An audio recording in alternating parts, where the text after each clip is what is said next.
कीना की नगरी में पाऊं जन्म दोबारा।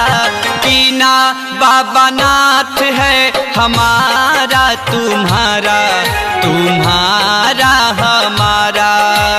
बाबा कीना नाथ है हमारा, तुम्हारा तुम्हारा हमारा।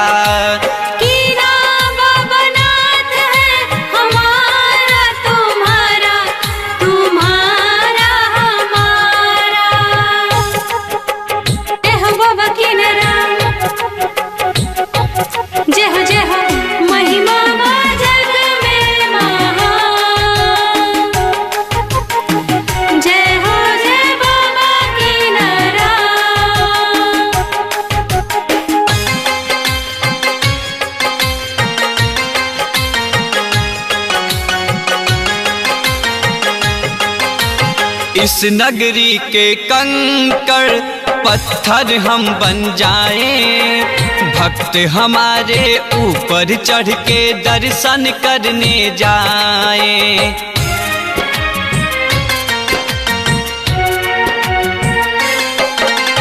इस नगरी के कंकड़ पत्थर हम बन जाएं, भक्त हमारे ऊपर चढ़ के दर्शन करने जाए। भक्त के पाँव पड़े ऊपर तो हो उद्धार हमारा।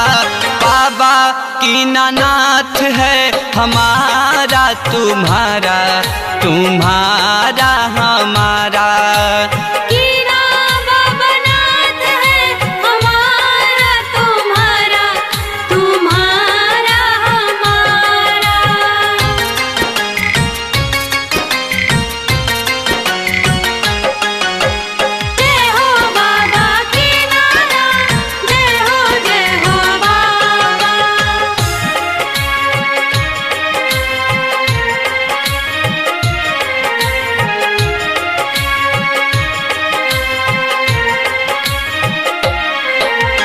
जय भोला भंडारी, जय हो जय त्रिपुरारी।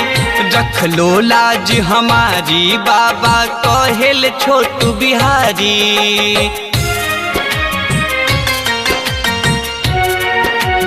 हो जय भोला भंडारी, जय हो जय त्रिपुरारी।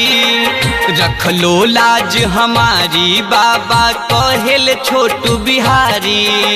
मन की इच्छा पूरन हो तो आना बारंबार।